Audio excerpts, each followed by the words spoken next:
Mire, le recuerdo que el pasado 16 de mayo se publicó una reforma, una modificación a la Ley General de Salud, esto en materia de salud mental, que entre otras cosas establece que no se deberán construir más hospitales especializados en psiquiatría. Y, bueno, pues los actuales se van a convertir en hospitales generales, ya no con la especialidad en psiquiatría.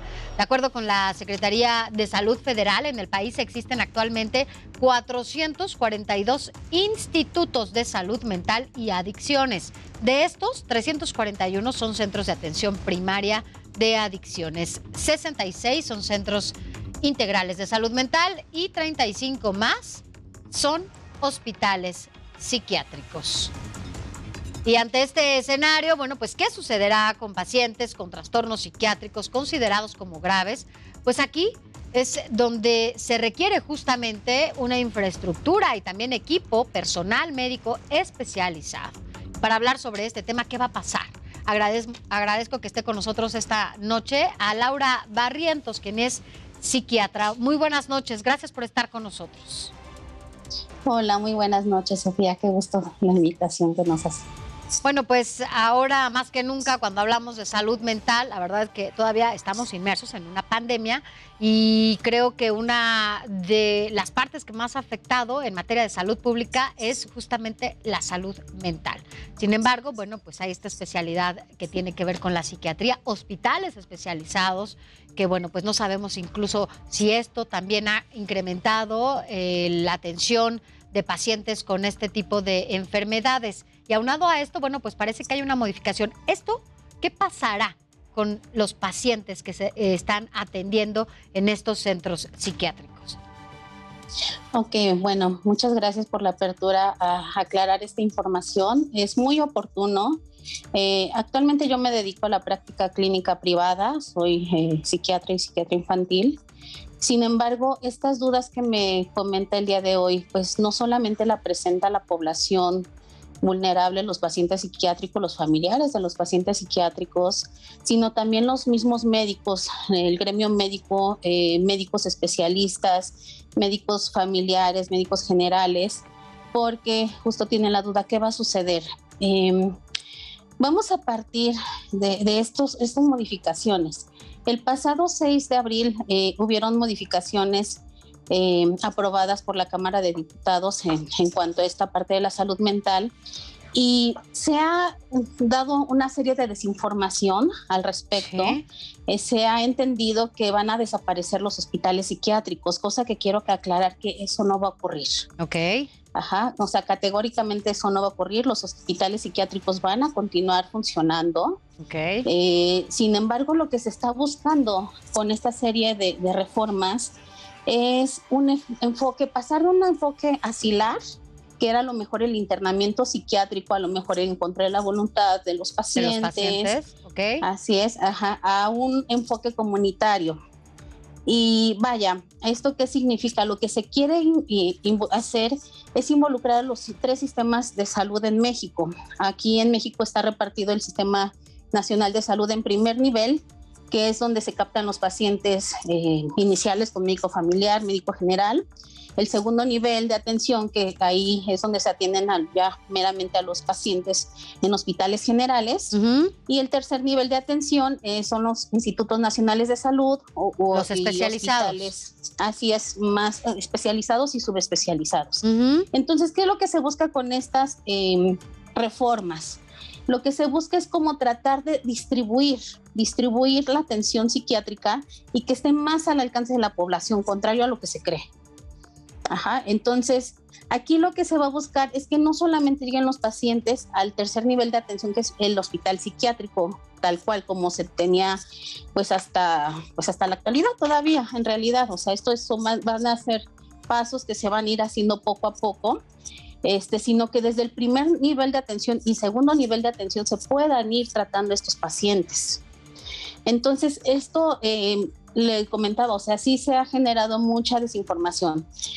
Ahora, en esta redistribución todo lo que se intenta tal cual no es privar a los pacientes de la atención que sí requieren atención por los médicos especialistas, que sí requieren en ocasiones los hospitales psiquiátricos, claro que van a seguir funcionando.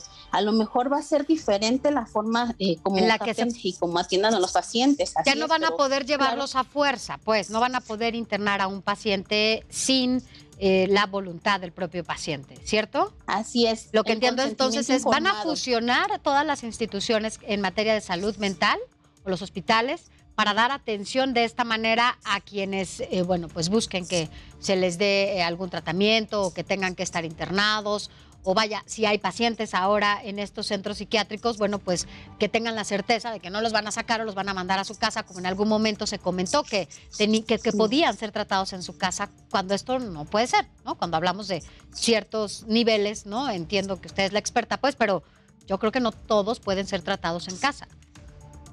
Por supuesto, y eso también es algo que le genera mucha incertidumbre a los familiares de los pacientes, porque efectivamente hay pacientes que debido al propio padecimiento psiquiátrico en muchas ocasiones pues llegan a ser incluso incapaces de su autocuidado. O sea, entonces sí es muy importante que se entienda esta parte. Entonces, aquí lo que se busca es que en realidad las personas sean tratadas, perdón, ¿sí se escucha?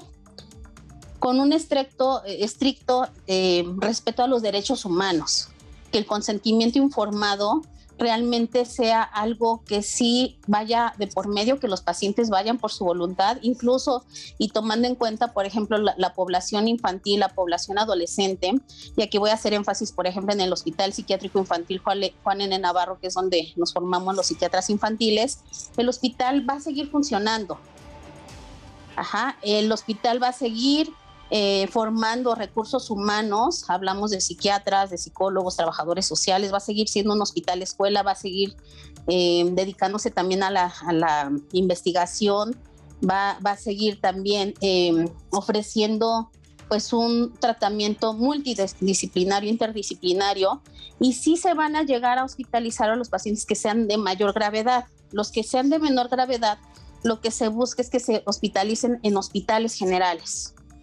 En el caso de los niños, en hospitales pediátricos. Especializados en psiquiatría. No, en hospitales solamente generales. Pediátricos. Bueno, lo que sí debemos de decir es, ante tantas confusiones que a lo mejor a veces hay en materia informativa, que no se deben preocupar. Los pacientes que están internados en alguna institución de salud que tenga especialidad psiquiátrica, bueno, no los van a sacar ni los van a mandar a su casa para que sean tratados allá. Y por otro lado, bueno, pues tampoco van a desaparecer. Lo único que se va a hacer es, no se van a generar recursos o van a dar recursos para que se construyan más hospitales psiquiátricos. Más bien lo que se intenta, por ejemplo, es en otros niveles de atención, primero y segundo nivel. Hay psiquiatras, de hecho, ya en primero y segundo nivel, hay en centros de salud aquí en la Ciudad de México, hay centros comunitarios de salud mental, en los estados de la República hay centros integrales de salud mental. Esos van a seguir atendiendo pacientes.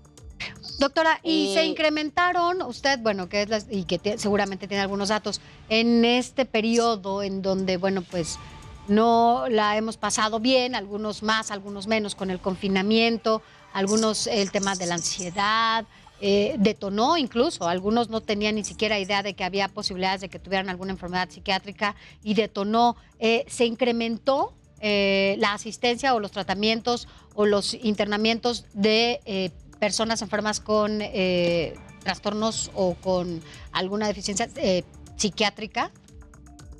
Así es, eso se ha incrementado considerablemente en todo el tiempo de pandemia, en todos los grupos de edades, desde niños, adolescentes y adultos. ¿En qué porcentaje lo sabe? Un porcentaje exacto no se sabe, pero por ejemplo en la práctica privada, pues yo creo que sí se ha incrementado en más de un 30% la población. O sea, sí nos hemos saturado muchísimo todos los especialistas en salud mental. Y en hospitalización ni se diga. Una de las situaciones con las que se busca la atención urgente es la cuestión del suicidio. Y lamentablemente en 2020, que ya estábamos en pandemia, pues se ha alcanzado un nivel, el máximo en la historia de México. Ajá, o sea, la atención psiquiátrica por urgencias ha incrementado de forma considerable. Cuando hablamos de un máximo, ¿de cuánta gente estamos hablando? Para el año 2000 se cuantificaron más de 7,800 suicidios consumados aquí en México.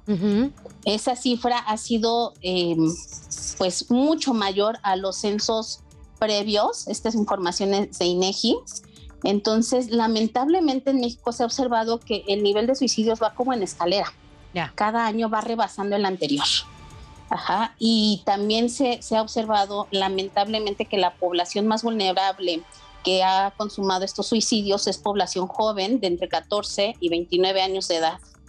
¿Cómo detectar a tiempo o cómo prevenir justamente un suicidio? Sobre todo, pues, ¿no? Cuando hablamos de algún familiar, cómo detectar, cómo saber que puede ser un siguiente paso, porque, bueno, va de la mano de la depresión, no sé si de la ansiedad o de qué otro tipo de avisos que nos puedan dar, ¿no? A gente que estamos cercanas, ¿no? Así es. Aproximadamente un 50% de la población que piensa en el suicidio son personas que cursan con un trastorno afectivo tipo depresivo. Entonces, la depresión no solamente es un estado de ánimo que sea tristeza de un ratito y ya. La depresión es un estado de ánimo persistente, de mayor a 2 semanas, que se llega a identificar porque hay alteraciones en el apetito, hay alteraciones en el sueño, hay alteraciones en el nivel de energía, en las funciones cognitivas, en el funcionamiento global a nivel laboral, familiar, hay aislamiento social, cosa que con la pandemia también ha afectado de forma muy considerable a la población, por ejemplo, adolescente y adulta joven. Ajá. Entonces, hay muchos mitos. De pronto hay mucha gente que dice, las personas que amenazan con suicidarse no lo van a hacer. O sea, si se quieren suicidar, lo van a hacer y punto. Y no es cierto. La mayoría de las personas que consuman un suicidio sí buscaron ayuda, o sí mostraron esa preocupación, o sí buscaban alguna alertaron, forma de Así es, por supuesto. Entonces, eso es uno de los mitos que tenemos que empezar a ir desintegrando, porque desde ahí se podrían hacer muchas cosas que lamentablemente en muchas ocasiones no se realizan. A veces no sabemos si es que nos ocurriera, ¿no? Ojalá que no nos pase a muchos de los que estamos viendo esto y estamos escuchando, pero bueno, si así sucediera, lo importante siempre es hablarle a algún especialista, porque a veces no sabemos cómo reaccionar ante una alerta de esta naturaleza. Entonces, yo sí creo que lo más importante es siempre acudir con el especialista, hablarle si nos están dando una alerta y no dejar sola a una persona que se encuentra en una depresión aguda y sobre todo más si nos está avisando, ¿no?, que va a haber esta posibilidad de un suicidio, doctora. Pues muchas gracias. Qué bueno que nos aclara esto, es importante, sobre todo para quienes tienen familiares o conocidos enfermos psiquiátricos, y que sepan y que quede claro que no va a haber ningún cierre, no se va a cerrar, se van a fusionar todas las instituciones que tienen este trabajo. Se van a reorganizar, ¿no? Se van a coordinar. Van a hacer como una reingeniería, claro.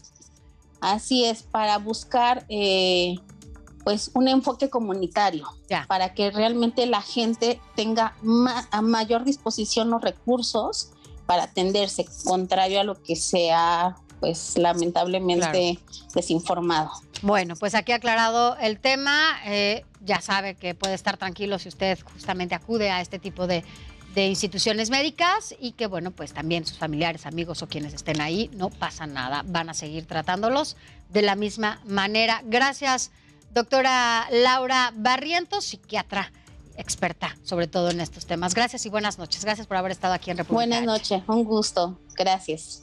Y a propósito